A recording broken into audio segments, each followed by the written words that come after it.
আমরা বাবা মারা সন্তানদের অভাব, দুঃখ, কষ্ট, যন্ত্রণা এগুলো ফেস হতে দিই না।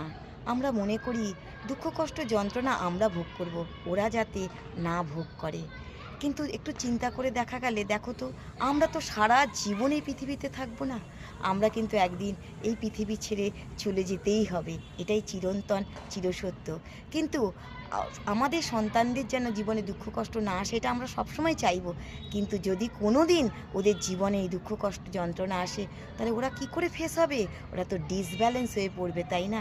তার জন্য দায়ী কিন্তু আমরাই। ওদের বোঝাতে হবে কষ্টটা কী, অভাব কী। যখন যেটা চাইবে সঙ্গে সঙ্গে তাদের হাতে তুলে দিতে নেই, কারণ সেই জিনিসটার মূল্যবোধ তারা বুঝবে না। হ্যাঁ, সেটা তখন তারা মিসইউজ করবে। তাই যতটা পারা যায় বোঝাতে হবে। আর প্রত্যেকটা সন্তানকে ছোট থেকেই দায়িত্ববোধ শেখাতে হয়, যে সংসারে তুমি ঘুম থেকে উঠি, ছেলেই হোক বা মেয়েই হোক, যে এই কাজগুলো তুমি করবে, এই কাজগুলো ও করবে। তখন সে জানবে যে একটা সংসারে থাকতে গেলে প্রত্যেকটা মানুষের একটা দায়িত্ববোধ থাকে। সেই শিক্ষাটা সে কিন্তু ছোট বাড়ির থেকেই সে লাভ করবে। পরবর্তী পরবর্তী স্টেপে যখন সে পা দেবে, তখন সে তার কিন্তু অসুবিধা হবে না। আর ছেলেমেয়েরা যখন স্কুল কলেজে যায়, তখন তাদের হাতে পর্যাপ্ত না হলেও কিছু পয়সা তো দিতেই হয়।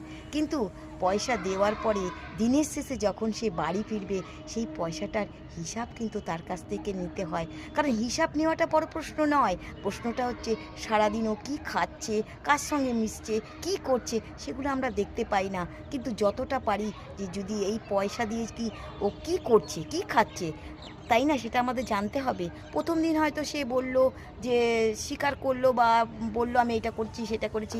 দ্বিতীয় দিন কিন্তু খরচা করার আগে 10 বার সে ভাববে, আমাকে কিন্তু আমার বাবা বা মা এর হিসাব কিন্তু চাইবে, তাই না? কারণ ও এই পর্যাপ্ত টাকা পয়সা দেওয়ার কারণে অনেক বাচ্চা কিন্তু আজকে নেশাগ্রস্তর দিকে এগিয়ে যাচ্ছে। তার জন্য দায়ী কিন্তু গার্জিয়ান বা বাবা মারা, তাই না? তাই একটা বনের পশু, একটা পশুকে তুমি পোষো, সে কিন্তু পোষ মানবে। আর একটা বাচ্চা, একটা নিজের সন্তান বা ছেলেমেয়েরা, এরা পোষ মানবে না? নিশ্চয়ই মানবে।